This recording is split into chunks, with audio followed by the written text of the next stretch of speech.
welcome to the May 24th, 2021 meeting of the Zoning Advisory Committee of Hopkinton.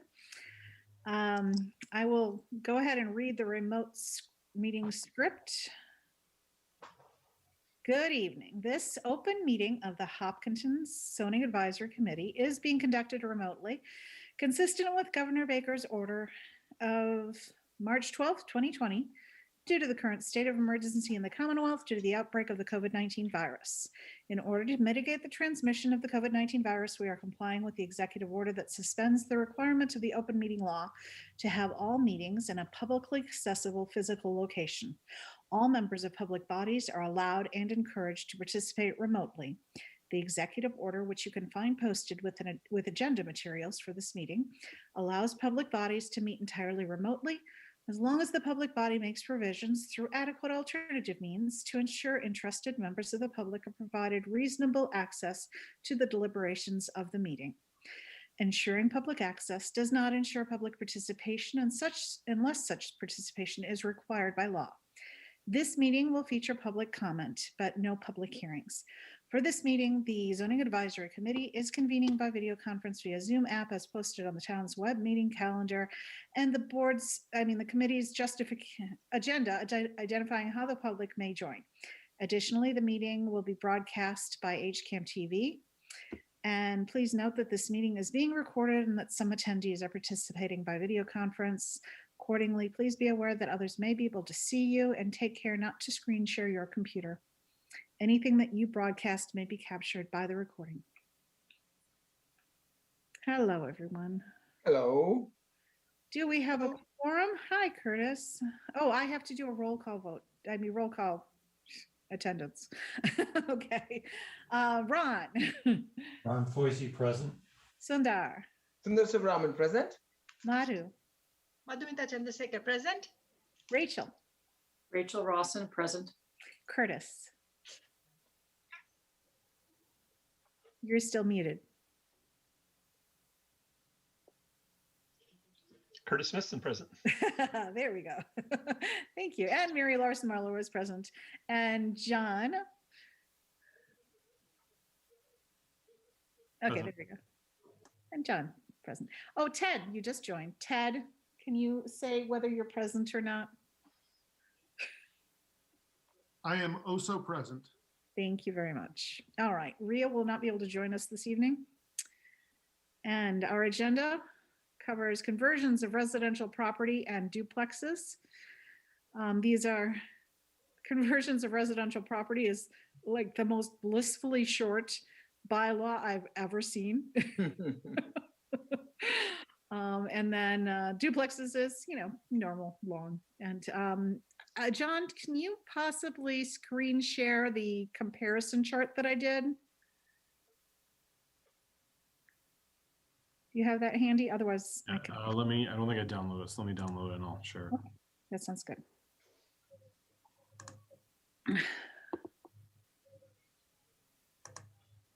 Mary, maybe you can help me with this. Yes. Ron, I can't remember quite how many years you've been on ZAC at this point. I swear I have clear memories of discussing conversion into apartments. Oh, yeah. And I remember the size that the bylaw says, and I remember 4 apartments.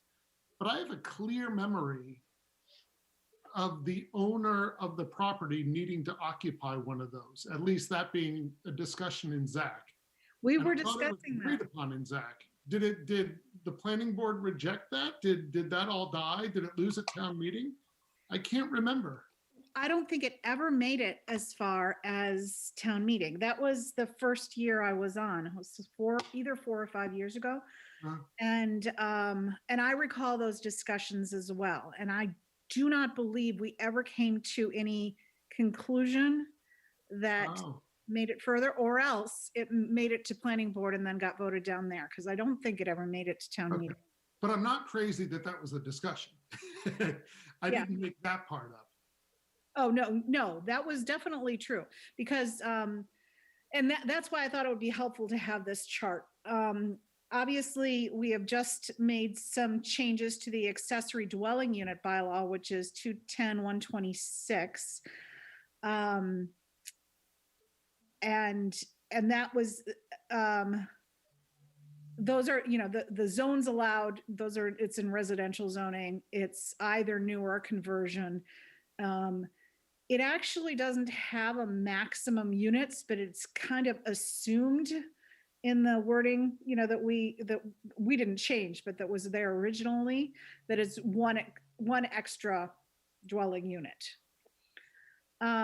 Square footage per unit is less than or equal to 800 in the second unit. The first unit is obviously assumed to be larger.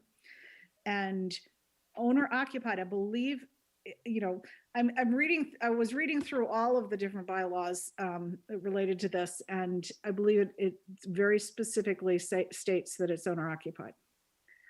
So so that's our baseline, you know, just since we're all familiar with that particular bylaw, since we were discussing those changes to it. So there are several other bylaws that are related to multi-unit housing. And one is conversions of residential property. And so that's conversions into multi-unit. So assumedly, an existing single family house can be converted into up to 4 units. It only refers to conversion, not new. And, you know, John, correct me on any of this if, you know, your interpretation is different, but it seemed to be clearly just conversion on that one. The zones they talk about in that are all zones except industrial A and industrial B. I'm not entirely sure why they pull those out, because if there were any residential properties there, which there aren't right now, I don't see why they couldn't be converted, but nonetheless, that's the way it's written. And it is, and this was essentially, I believe, a way to make sure that somebody wasn't making really, really, really small apartments, but they said it has to be greater than or equal to 600 square feet per unit. And no owner occupied is required. I was surprised by that because I remember the discussions, you know, we had 4 or 5 years ago. And maybe that was just the suggestion that some people had at that time.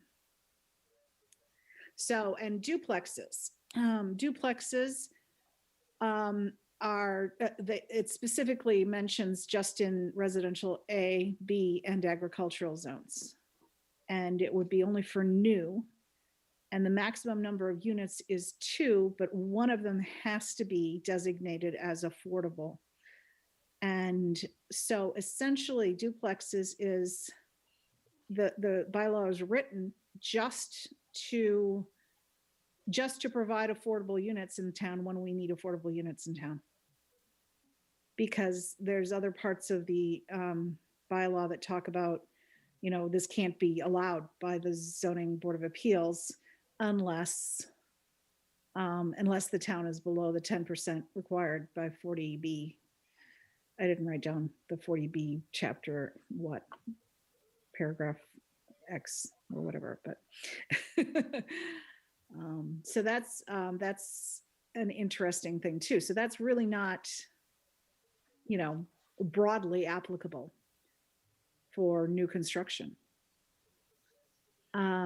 And then there's garden apartments and village housing, and those are the larger units, you know, like building an apartment complex. And garden apartments are the regular apartments or condos, and village housing is, again, only affordable. So that's the way it's written. Again, it seems it was somewhat of a surprise to me. You know, I've looked at these bylaws before, but reminding me that they were the duplexes and the village housing is only allowed when the town is not within our 10% affordable. So that seems strange to me. I understand why it may have been put in place for that, is that people did not want a lot of smaller housing at the time that they were written.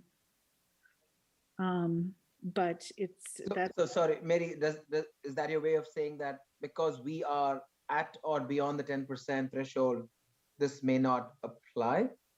it wouldn't apply right now. They wouldn't be Okay. able to get a special permit for it. Okay. Right. So, and my overall goal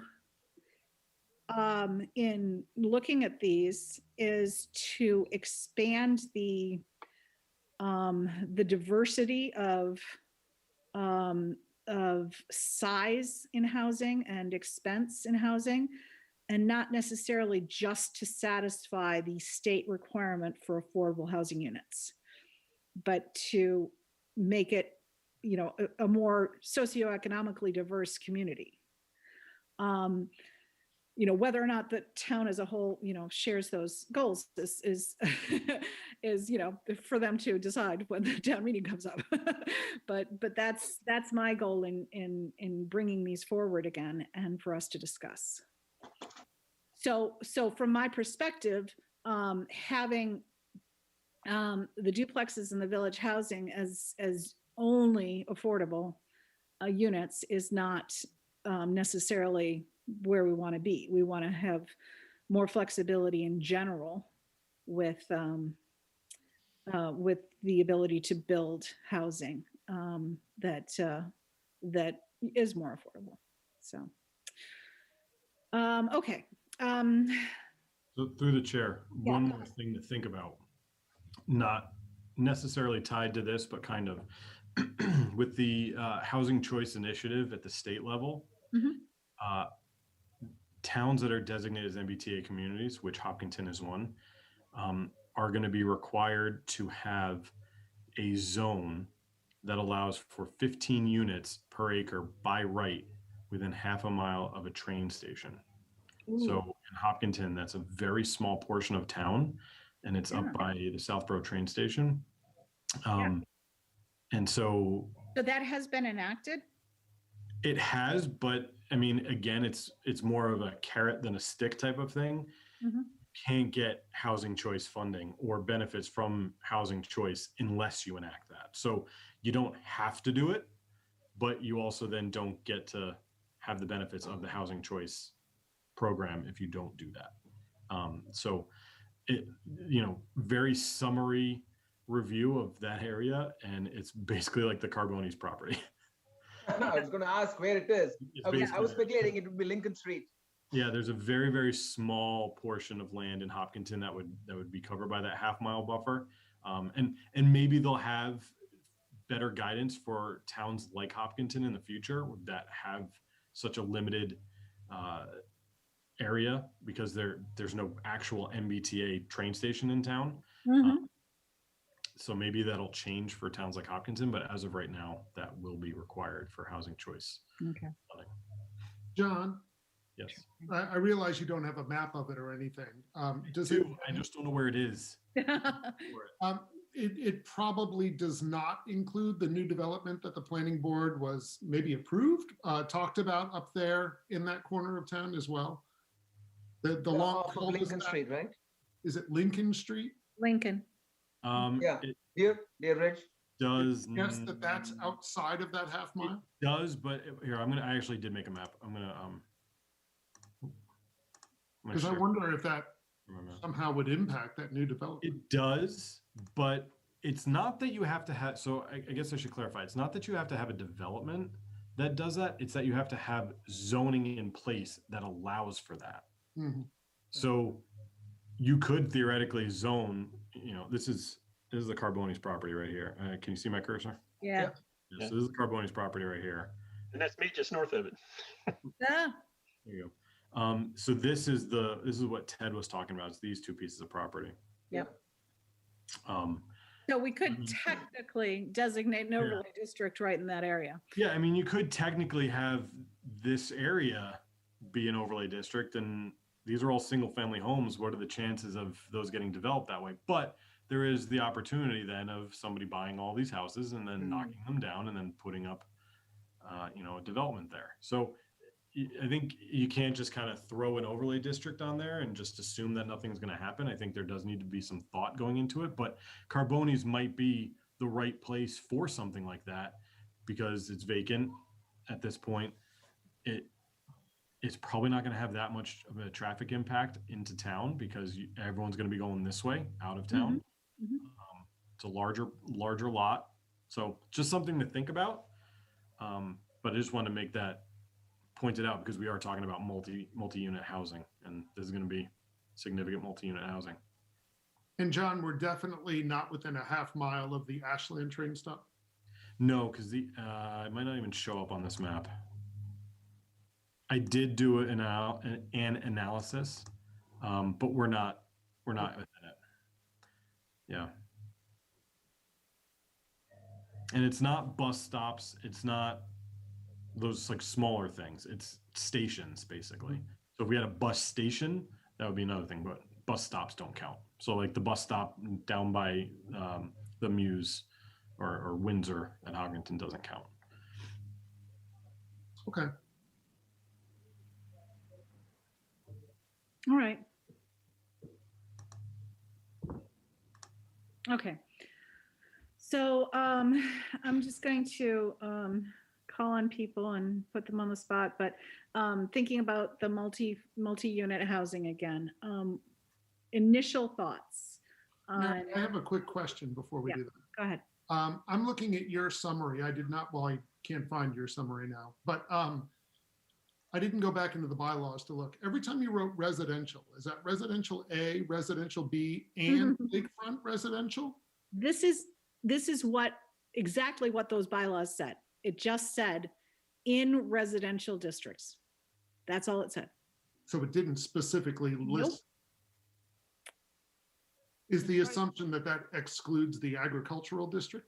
Wading back into John Not Coutinho's necessarily. whole thing about agricultural being residential. Yeah, that's the thing.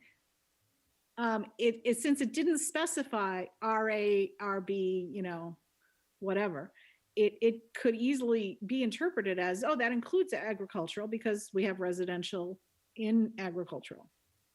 And so it wasn't big R residential, it was small R residential, So, yeah, so that's the way it was written. Huh. Okay, so anyhow, I'm gonna start with Sundar. Just general thoughts on and whether or not we should tackle these and try to tweak them. So Mary, you and I are in the affordable housing subcommittee of the planning board. So definitely, I think the answer is, I can't say tweak because I would say, is it worth looking into? I think the answer is yes. And my motivation is, as a member of the Affordable Housing Planning Board subcommittee, I think if there are opportunities that we can, despite the fact that Hopkinton seems to be, in compliance of the 10% affordable housing unit limitation, I still feel that promoting diversity and affordable housing with the aim of having a multicultural, society in town, there is definitely, that would be the motivation for me to take a look at this and make appropriate recommendations. What kind of tweaks happen? I think that's part of the process. So that's my long-winded way of saying, yes, we should be looking at it. Curtis. I guess at this point in time, my lack of knowledge makes me want to be quiet and kind of watch what goes on. Fair enough. Madhu? Sorry, I was on mute. That's okay. No, yeah. So I do think that yes, this has come up every year. Somebody brings it up in the public meeting. Why is there a way to increase the affordable housing in our town? Why are we not looking at it? And it has always come up. And I also know that every time we talk about adding more housing to the town, there's always this resistance of, oh, you're trying to put pressure on the school systems. School systems are already, we need class extension. So there will be an equal voice coming that side as well. So even though I know that we have to tackle this, I also expect resistance coming from that side. So Right. just getting ready for it. Absolutely true. Good point. Rachel. So I'm in the same camp of this is the first time I've seen it or heard it or thought about it. I guess so I'm in the listening mode as well. But I would tell you that when I was listening on the growth study committee, we talked a little bit about multi-unit housing. There was discussions about the downtown and repurposing some of the downtown for multi-unit housing. And to the points that were brought up before, it got a lot of discussion, and there were the pro side and the con side. So And it made it into the report. it did make it into the report, but it was quite contentious. Okay. So again, I'm going to probably just be quiet for a while and listen in to those that know more about this and have more background on it. But I am happy to go and look back at the growth study committee and see what they recommended. But I'm on the fence of it'll be very contentious. Yeah. Okay. May I ask, without going in too much detail, repurposing, were specific properties named, types of properties? Downtown meaning along Main Street only? What, can I have a little more information on that? Yeah, so the pro side was sort of what we talked about just briefly now, the idea that Hopkinton has become a town where people who are maybe lower income or people who are maybe on the police force or people who need maybe a lower priced entry level house are struggling to find that. And there was a general feeling of it would be nice if we would have those kinds of small starter homes or more of that type in Hopkinton. Mhm. And specifically for people who want to either start out here or work here or a number of different factors. And then there was discussion about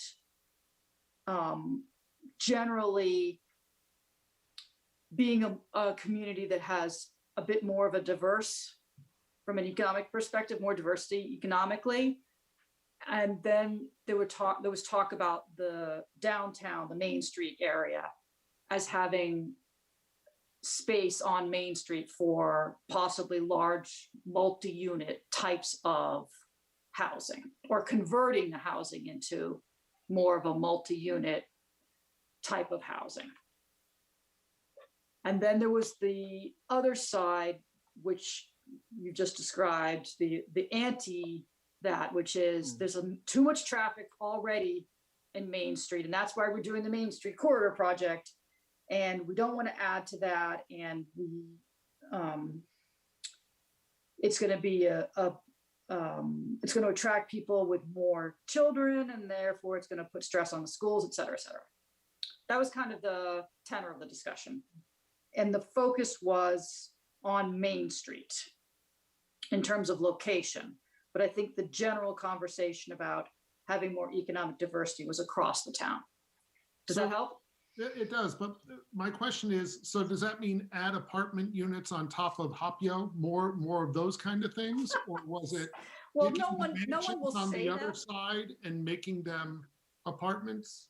Yeah, well, no one will say specifically Oh, okay. what they're thinking. Probably because there's developers on that call that maybe compete with other developers. I don't know. Okay. So nothing specific was said. Okay. But I don't doubt that you're on the right track. Okay. Thank you. Sure. Mhm. Yeah, one thing that, is that, it's not like it's going to be a huge number and immediate conversion into lots more units. And so it's, the likely pressure on the schools is minimal from, my perspective. Obviously, if we go this route and we need to take it to town meeting, we can crunch the numbers to address that. So, Mm. But I, So Mary, just to let you know, I mean, there were long discussions on the growth study committee about housing and what types of developments generate more or less children in the school system. So I encourage you to look at the numbers because yep, I know. the actual Done a report lot of itself just has an average, but Mhm. that average hides a lot of what's really going on there. Okay. Yeah, may just through the chair, I think I like Rachel's idea of referencing back to the growth study committee. Maybe before we do any kind of large scale bylaw reviews, maybe we should be starting by looking at what the growth study committee has said and maybe make that a backdrop for our entire review of the bylaws. That's a great idea. Yeah. Ron, I haven't heard from you yet. I want to just piggyback on what Rachel was saying in terms of really looking at the growth study committee and looking at higher density in the downtown area that would support the local businesses and restaurants and things like that in town, because you just need higher numbers of people. I mean, a lot of people don't go into downtown after they get home. Mhm. But if they live downtown, they're going to be frequenting the shops and the restaurants and things that are down there. So higher density is something that is long-term going to be needed for maintaining a vibrant downtown community on the one hand. The other part of the growth study report that I think ties into affordable housing is the recommendation for an economic development office in town, which, I mean, we're in desperate competition with cities and towns up and down 495 and east and west of here, that most of whom have economic development people that are out constantly beating the bushes to bring more business into the community to take some of the pressure off and maybe keep property taxes at an affordable thing that we can get more economic diversity in town. So I think there are a couple of good things. Obviously, economic development is not in the purview of zoning, but it is important for affordability of living here is having that diversity of the tax base when only 16% of the revenue is coming from industrial commercial. The residential property owners are really shouldering a big amount of it. And, we might be able to take the conversation about higher density, things like this, and not worrying about the school if we are simultaneously attracting, the life sciences and the biotechs and those companies to come into the community. And I know this is a question in general, but also for what was discussed at the growth study committee and what might have come up there. I think there was at least some limited discussion of multi-unit housing within the industrial A district from the standpoint of having the, what RIA has raised before, which is the work, play, live, something like that kind of developments. Ron or Rachel, can you summarize any discussions that were held on that? I'm not really sure exactly what the motivation would be for doing that. I mean,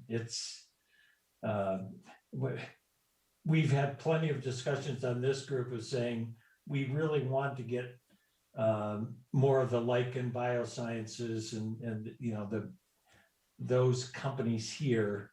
The Economic Development Committee of the Chamber is going to be meeting with a cadre of life sciences and biotech executives in June, just to let them know what's going on in town and try to attract them. But it's really a full-time job to really be beating the bushes for these types of high value clients out there. So I would rather put the emphasis in industrial A and B, since there's not that much space there, to the industrial A and B and leave residential to the bulk of the town, but that's my opinion.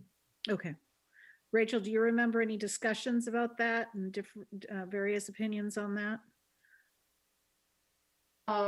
So Mary, exactly what are you asking about the economic development officer or about residential? What did you call it? Residential rezoning? Residential, allowing residential, multi-unit residential within industrial A. Because essentially the only residential that borders industrial A is the lakefront. So. Yeah, I don't remember any conversations Okay. about that. It came up briefly when they presented at the planning board, so I will review. Does everyone have a copy of the growth study committee report? If I do, I don't know that I have it. Okay. I don't either, if I can, yeah. I know Sundar and I have it, and probably Rachel, because she was kind of an alternate member and there a lot. So John, can you send the final report to everybody after the meeting? That would be Thank great. you. Thank you. And through the chair, Mary, all of the backup documents and the report is available on the public Google Drive, Okay. including all the backup tables, because the report itself is the description of the discussion and the summary findings. So just encourage people to also go to the Google Drive and take a look at the underlying charts and graphs. Thank you. There's some wonderful comparisons to like towns that are quite useful. Yeah, I was asking for more of that background data. So yeah, not that I've had time to look at it lately, but I will.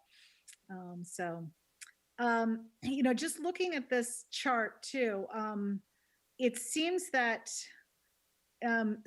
some of what we may consider is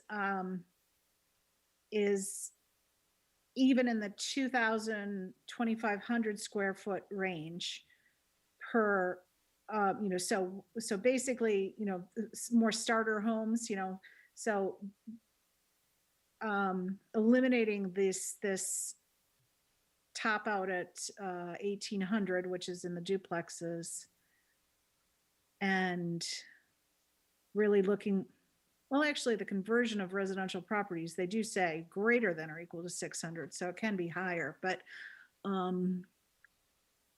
yeah, I think we need to think about starter homes that are either standalone or multi-unit on the same lot, but that can house 5-person family or something like that as well. That seems to be missing.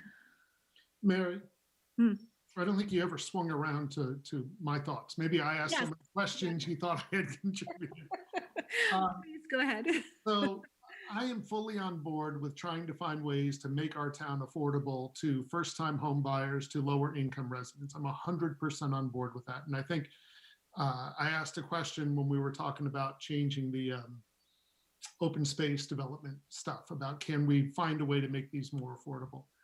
I am worried about having too many apartments and putting continuing pressure on the schools and the fire department and the police and the utilities and all of that. Mm-hmm. What I would really love to do, I know for sure that my wife and I could not buy into Hopkinton now like we did when we bought our first home.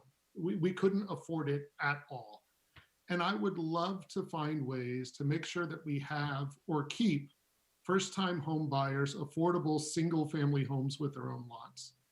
And I am not a developer. I'd like to believe that there is money to be made making homes that are 2,000 square feet, or preserving the ones in my neighborhood here in residential A and not allowing them to be knocked down and turned into houses twice the size.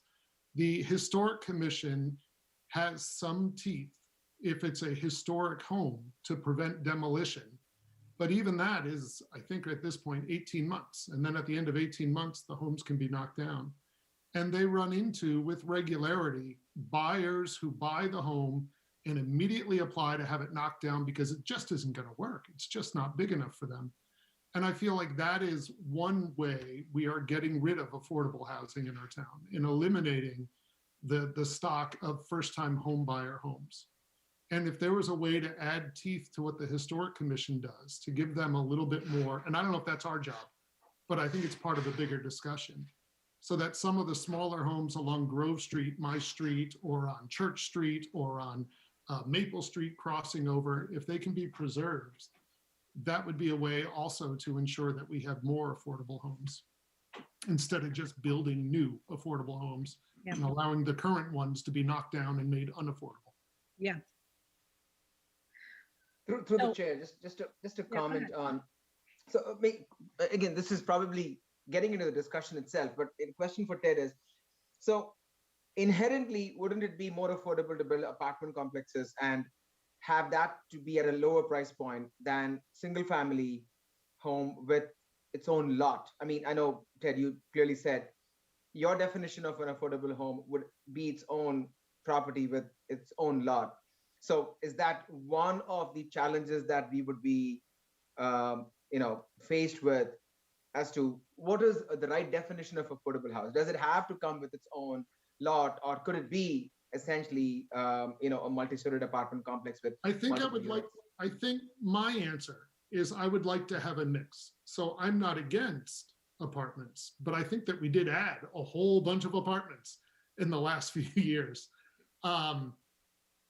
I know that when I was shopping, and I don't think I was alone, I was tired of living in an apartment in Boston. I wanted my own house without a neighbor on the other side of my wall or up on my roof where I had to think about, is it 9 o'clock? Can I put the radio on?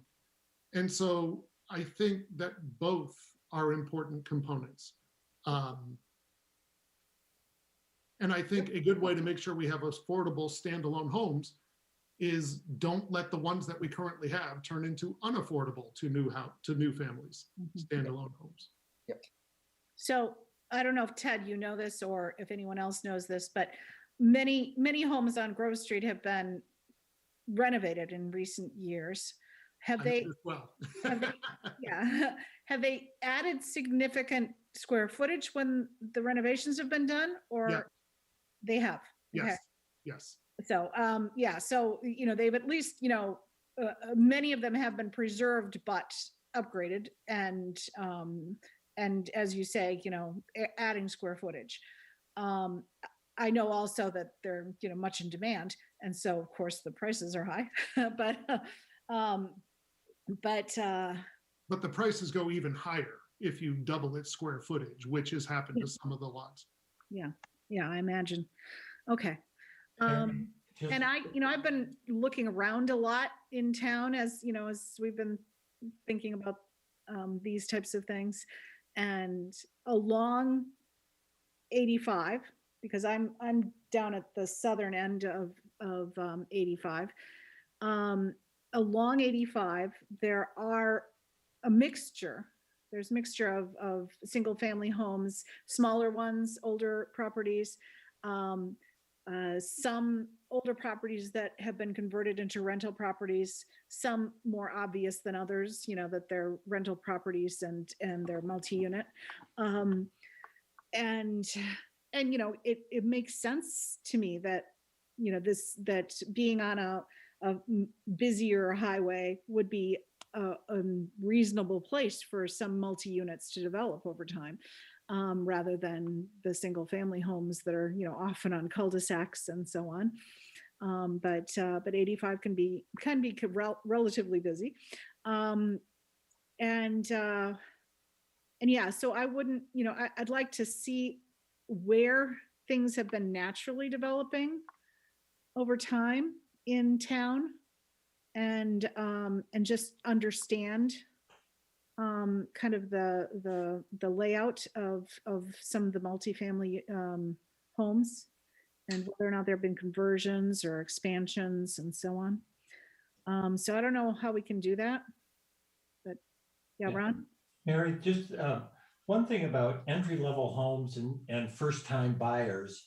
a lot of younger people are buying duplexes or multifamily units and living in one and renting out the other.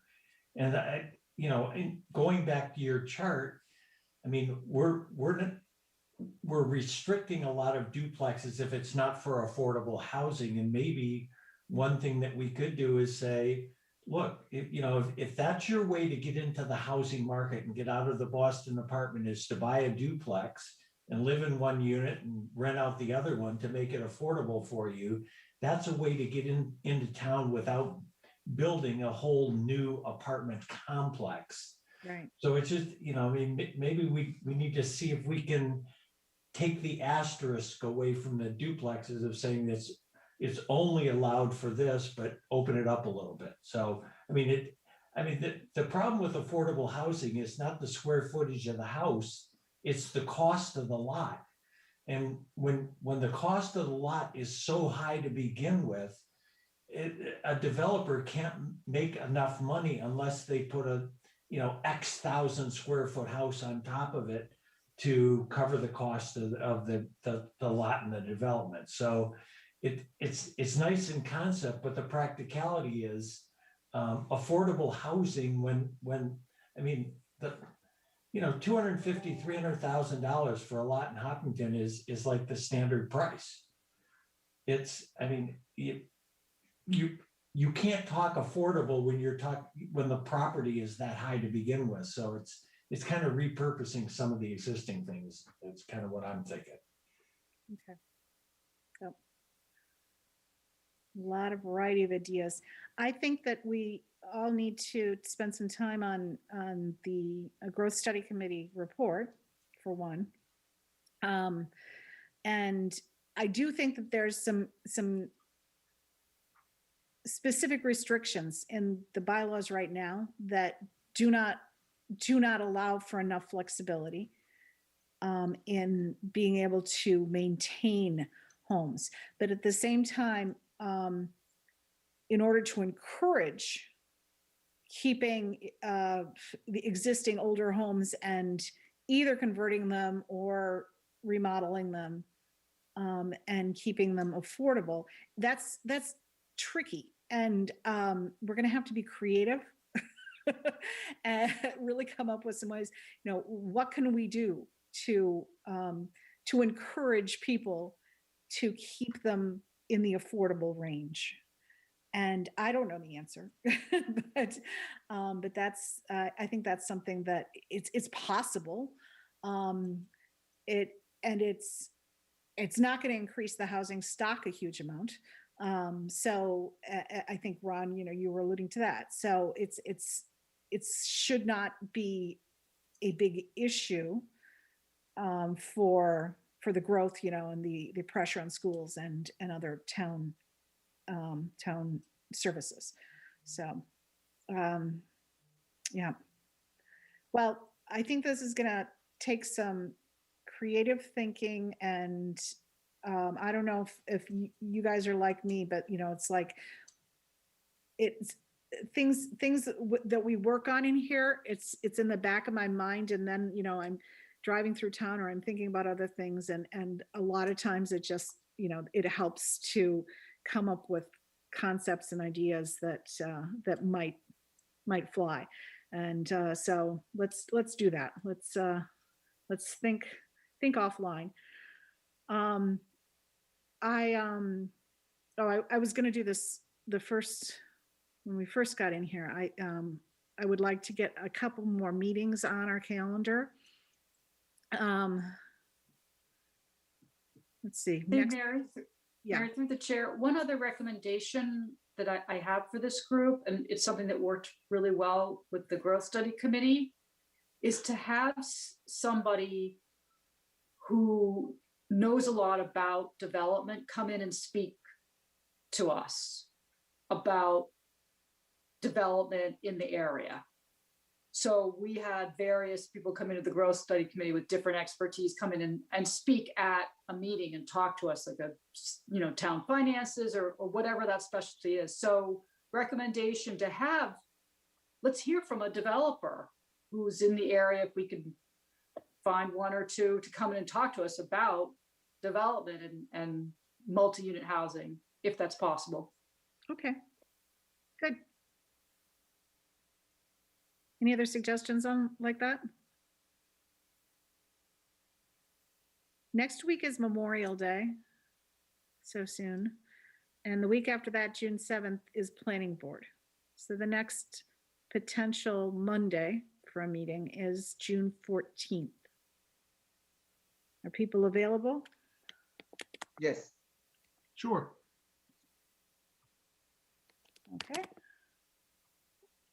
That's number one. June And 14th. then June 14th, 7 o'clock. Mhm. And then the 21st is a planning board meeting, so we would be able to meet the 28th. Is that good for people too? Nothing planned at the moment. Yeah, Yes. Thank you. 28th. Yeah, looks good. Okay, okay, good. So I wasn't able to revise the work plan completely, but I did work on it a little bit this last week. Clearly, we're going to be circling back to tree protection at some point this year. Again, I'm not quite ready to tackle it yet. But so this topic today, which is, multi-unit housing or higher density housing, we can kind of group those types of things together. Because they're all in the same line, the area of getting affordable, diversity of economic. And then we have some of these subdivision rules and regs, some changes to those. I need to finish writing up a good draft on both the Stonewall guidelines and the fire protection sprinkler systems, and also get input from external experts such as Chief Slayman for the fire sprinklers. And I actually have a couple of people in mind to review the Stonewall guidelines. And then all of us review them and so on. So that's going to be probably ongoing for the next several meetings. So I just need to get those circulating. And then let's see, when do we usually plan for a public forum for new ideas? Isn't Usually that we do that- normally in September or Yeah, right I think after maybe the second meeting of the new term? Yeah, so that's what we should consider, as that is even thinking ahead and scheduling that. So it's so we have a little bit of advance notice, and maybe can garner a larger turnout, possibly. I don't know if that's possible. And I really want to keep involving planning board along the way. And it doesn't have to just be me or Sundar and I going before planning board and getting updates or I should say giving updates and getting input, but maybe along the way we should just have people volunteer to take on something as a presenter and talk to planning board and say, this is, these are some of the things we're leaning toward, what are their thoughts and input, and just to really focus on and how we can improve things, and questions we might not have thought of, because it's like the same 8 of us together every day, every time. So so yeah, so that's the other thing that I'd like to do on a regular basis. There seems to be a little bit more time in the planning board schedule lately to be able to get on their agenda. So that's a good thing. And that will allow us a little bit more input along the way from them. Okay.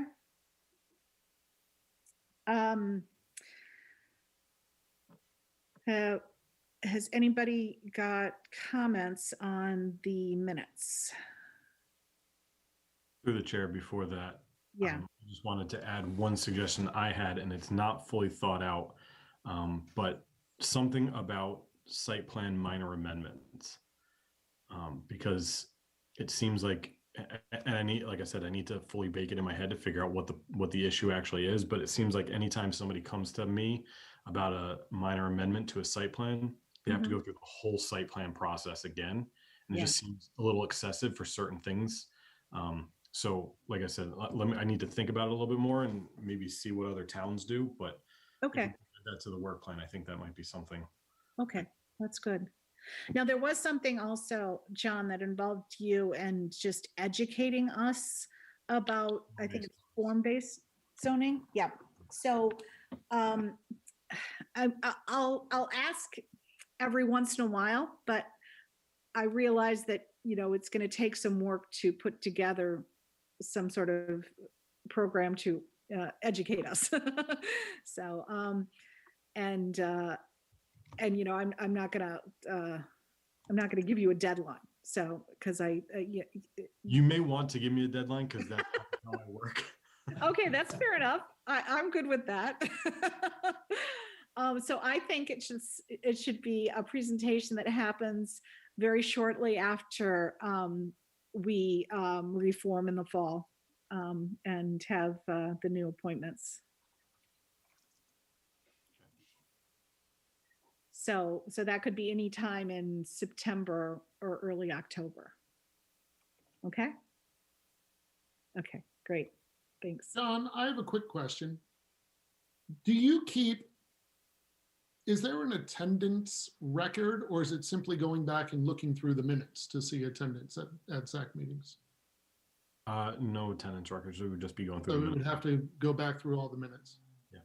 The last time I tried to find, I might be able to find the minutes for our meeting through my emails, but that would be messy. The last time I tried to look at minutes for other committees in town, it was a mess to go to the town website and try to find those. Does anyone know, has that gotten better in the last couple years? I don't know. So I can talk to IT about that. I don't know. To be honest, I really haven't looked from the public's perspective how to look up documents. I really only look from the internal way. So we load all the documents into the document management system. And then I can go into the system and look for stuff pretty easily from my way, but I'd have to look and see how the public would do it since they don't have access to that internal system. But I mean, if you need minutes, I save them in a very organized way. So I can probably just copy, throw all of them in an email and copy them to you. Or I can, if you guys want, I can just load everything into a shared folder at some point too. Well, I don't know. We don't need to discuss it too much now. I was curious about attendance over the last couple of years. Yeah, we don't track that. Except it's in the minutes, so.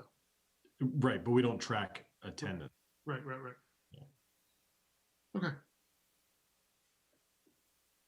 Okay, I have a few comments on the minutes. Okay.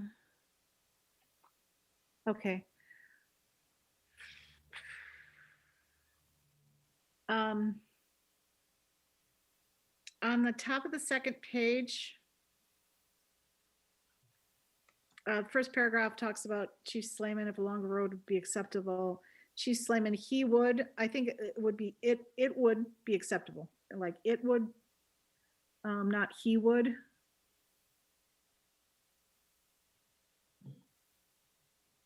Does that make sense, John?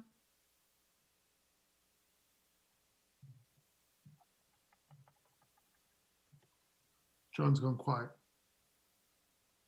I said yes, but I forgot I was muted. Yes. Oh, okay. All right. Kathy Sherry, I don't recall who she was representing. I get, yep. That's REC Hopkinton. Yep, I think it's appropriate to put that in. Okay. Yep. I'll add that. And Chamberlain Wayland, is it true, had to go in first as an OSLPD and then was denied to go in as a conventional plan? Or Yes. was denied as an OSLPD and then had to go in as a conventional plan? I'm confused. It went in as an OSLPD, so there's a requirement that I think any subdivision over 10 lots has to go in as an OSLPD. Okay, And then they couldn't do it, or I wasn't here for that, so I'm just kind of going off of historical stuff. It Yeah. somehow got denied as an OSLPD, the special permit. okay, And then they applied as a conventional, and that was approved. okay. So that sentence, that's in the third paragraph. It says, and then was denied to go in as a conventional plan. Hmm. So it should probably be, and then it was denied as an OSLPD and was eventually approved as a conventional plan. Unless that's the way Kathy Sherry presented it. Hmm. I don't think so. There's probably not. Yeah.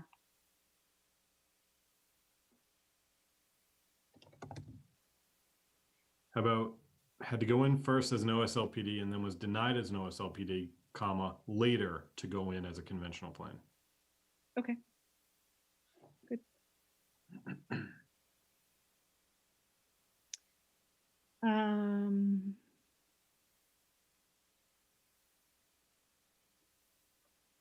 Use density, no, okay. The next page, top paragraph. Back to, Mary, you're making me feel guilty. You read these much more closely. I need to up my minutes game. Pretty much I look at myself Planning to board. make sure that I'm represented the way I want to be. that's the way most people review them. They don't put their name. I mean, are you kidding? But no, I mean, I go through months of not really reviewing the minutes very well. And then I'll go and I'll really read them. Try to make up for skimming. It's like, yeah, exactly. So it said, Ms. Larson Marlowe said there likely isn't any tracts of land large enough. Could you, I probably did say it that way, I don't know, but could you say aren't? Could you correct my grammar? Yep. Thank you.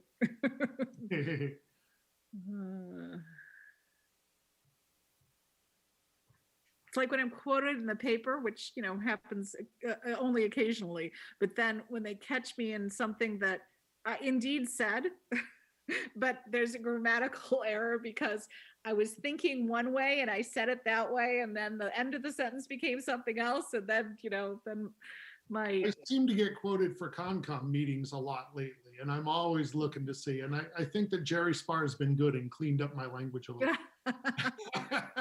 Yeah, it's quite embarrassing. Like, oh, I wish they wouldn't quote me, but I really don't speak with quotes in mind. No, neither do I. I think that's it. I think that's it. Yeah, thank you. So I will entertain a motion. I'm sorry, any other changes? No? Okay. I will entertain a motion to approve the minutes with the amendments. So moved. Seconded. Thank you. And then we will vote on this. Ron, Yes, Ted, Aye. Madhu, Yes, Rachel, Yes, Curtis, Yes. Sundar, Sundar, yes. and Mary Larson Marlowe is a yes. So we're good. And I'm gonna open it up one last time. Any parting thoughts for anyone on any topic related to Zach?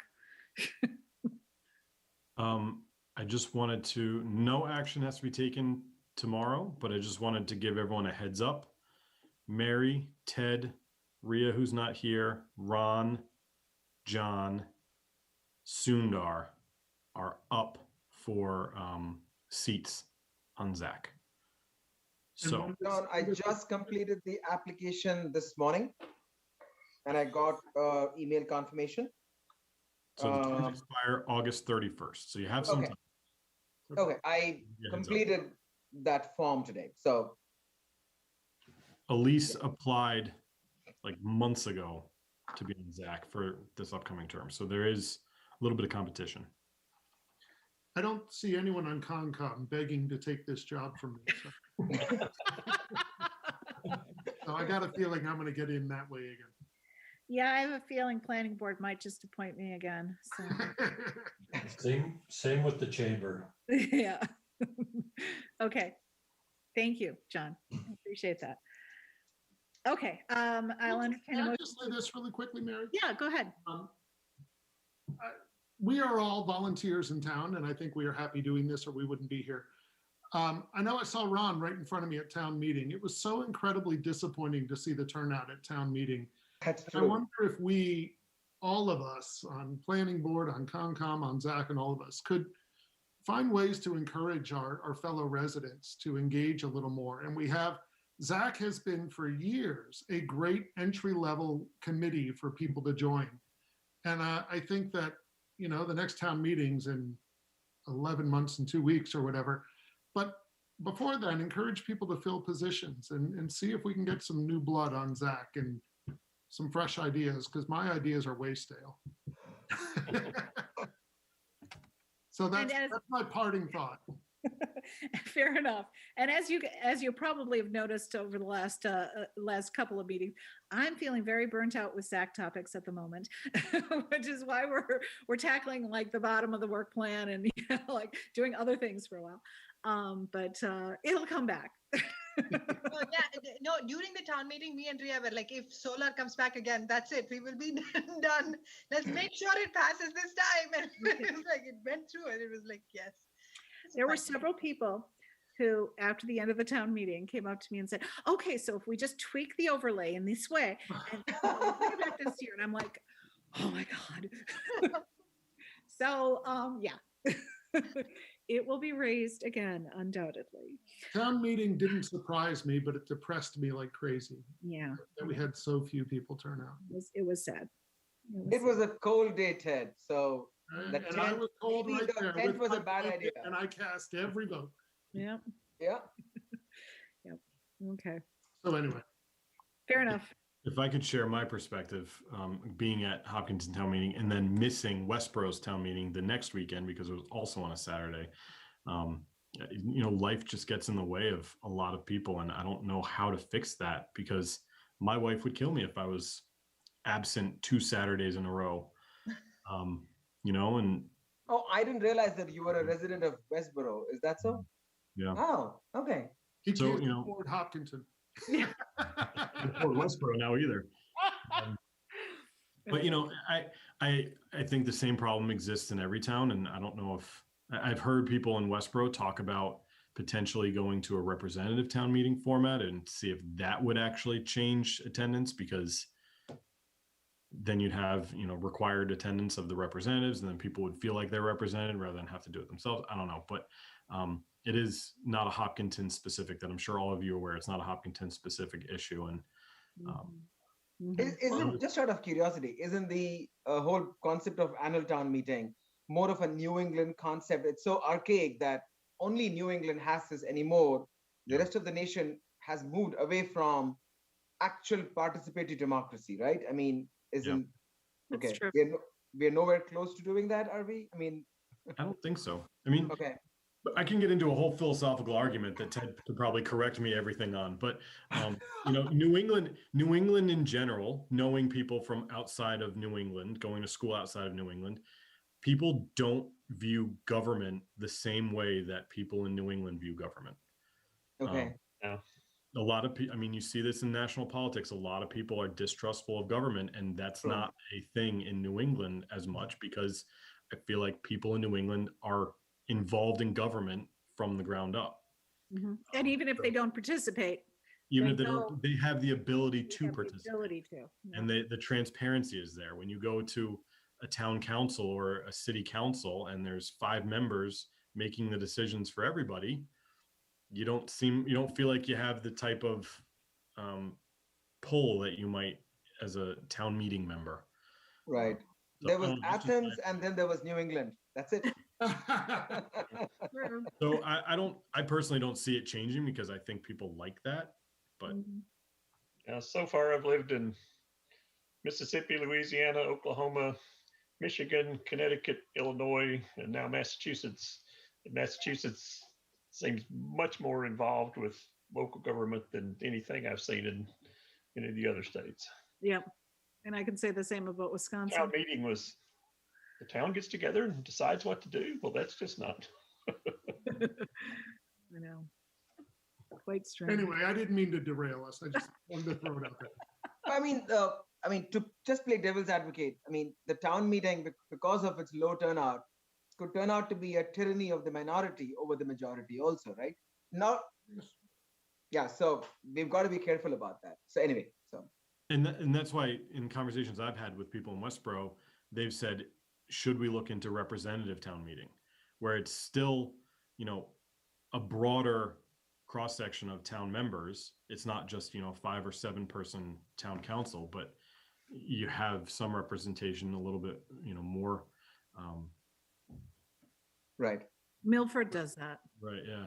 And if that would work, and I don't know, you know, I really don't know, but it definitely would require people to be there, and then you'd probably have a guaranteed participation, but I don't know. Yeah. Yeah, I was going to attend my first one this time around, but my last kid graduated from college, so I had to go do that instead. That's understandable. It is. It really is. Maybe next year. So I will entertain a motion to adjourn. So moved. Go move. In a second. Second. Okay, thank you. Okay, and voting on that, Ron, Yes. Ted, Aye. Madhu, Yes. Rachel, Yes. Curtis, Yes. Sundar, Sundar, yes? and Mary Larson Marlowe is yes. Good night, and we will see you in 3 weeks. Good night. Night, everybody.